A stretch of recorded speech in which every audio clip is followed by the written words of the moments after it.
The ongoing fight for sensible gun laws has taken place over many years, if not decades, in the vast narrative of public conversation.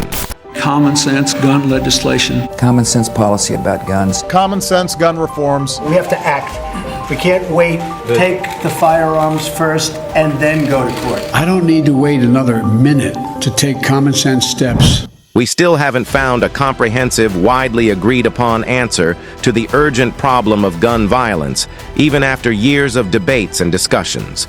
The widespread desire to curb the horrific frequency of mass shootings frequently centers on an apparent straightforward remedy: a complete prohibition on firearms.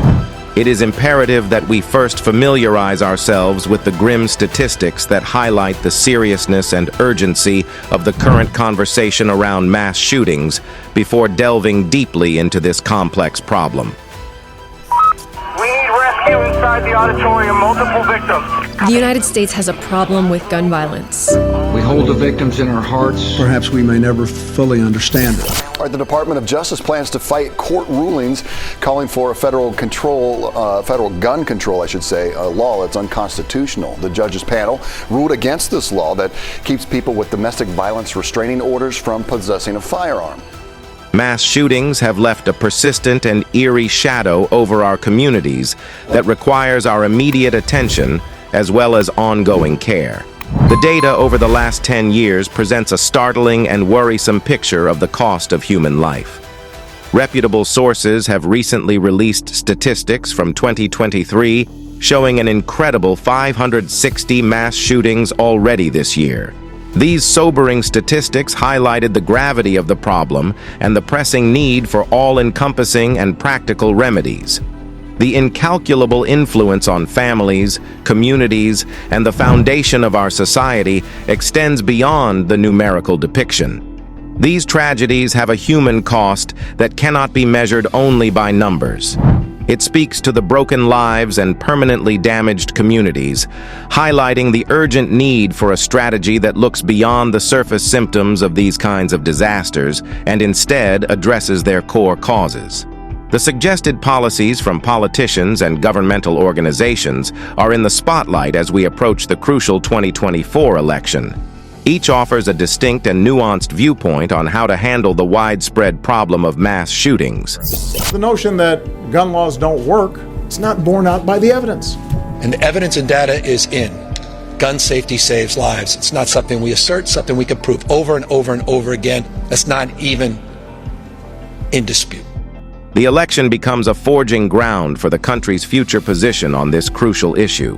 As the center of political power, the White House is essential to developing and enforcing laws that influence the direction of gun control.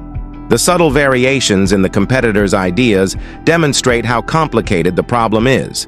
While some support strict gun control laws, others suggest different strategies like putting more of an emphasis on mental health issues or doing thorough background checks. Comprehending and analyzing these strategies is essential for assessing their immediate effects and long-term consequences for individual rights and public safety. The overwhelming demand to outlaw automatic and semi-automatic weapons continues to be the dominant topic of conversation. Proponents contend that drastically reducing the availability of these weapons would reduce the frequency of mass shootings. Some disagree, arguing that the prohibition would just be a surface-level solution to a more complicated problem rather than properly addressing its underlying roots. When delving into the specifics of a restriction like this, it's critical to take into account its viability, possible effects on law-abiding gun owners, and how well these measures work to stop the illegal purchase of weapons. Furthermore, knowing the background information about earlier prohibitions and their results offers important insights into the possible effectiveness of this strategy. A more comprehensive investigation is required into the topic of whether outright outlawing guns will be sufficient to stop mass shootings. It becomes essential to explore the complexities of mental health and early intervention. With the help of cutting-edge instruments and technology, would it be possible to recognize at-risk persons in 2023 and offer assistance before they turn to violence? the discussion takes on new depth when considering the relationship between mental health and gun control. None of us want crazy people having guns. Look what happened. I'm afraid that semi-automatic weapon is going to fall into the hands of a crazy person. Dozen more killers? 100 more? How can we possibly even guess how many, given our nation's refusal to create an active national database of the mentally ill? The gun debate is back on in Washington, but the school massacre in Newtown, Connecticut raised big questions about another issue as well, mental illness.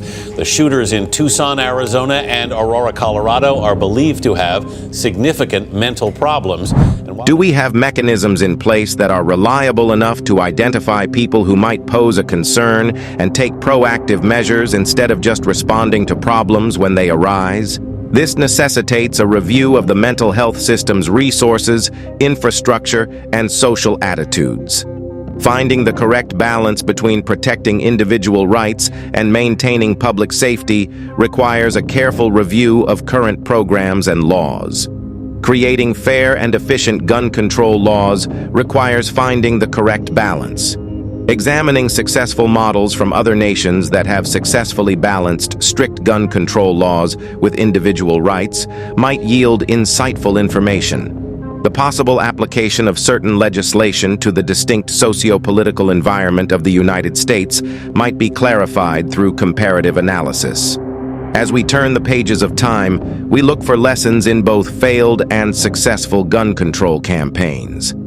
Comprehending the results of previous undertakings is not just a contemplative activity, but also a crucial component in molding knowledgeable choices for the times ahead. Which figures demonstrate the effectiveness of which interventions? A complex tapestry of experiences is offered by the historical background of gun control legislation, its development, and the cultural shifts that occurred both during and after its implementation. Policymakers may learn what works and what doesn't by analyzing these experiences and then customizing policies to the present socio-political environment. As we traverse the convoluted path ahead, it is critical to recognize that a patchwork of comprehensive solutions, rather than a single policy or broad change, will ultimately resolve this difficult issue. Due to the complex nature of gun violence, a comprehensive strategy that takes into account social, legal, and mental health aspects is required. Restricting the rights to people who are living with a mental illness or possibly maybe diagnosed with a mental illness just further perpetuates people not receiving or seeking the treatment that they need to get better. And we know prevention, early intervention, and seeking that treatment right on the onset is what supports people in recovery. The 21st century offers previously unheard of chances to use innovation and technology to further our goal of sensible gun regulation.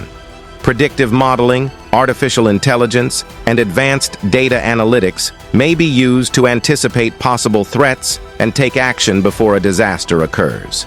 Investing in R&D about gun safety technology has the potential to revolutionize weapon safety while upholding individual liberties. A comprehensive approach to gun control must include community involvement and education in addition to legal measures. It is essential to promote a culture of responsible gun ownership and use. Gun violence may be considerably decreased by community-based initiatives that support responsible storage of firearms, reporting procedures for possible threats, and safety guidelines for handling firearms. Combating gun violence necessitates a cooperative international effort in our linked world where boundaries are becoming more permeable to ideas and influences. Building successful policies can be based on exchanging best practices and learning from other countries' successful projects.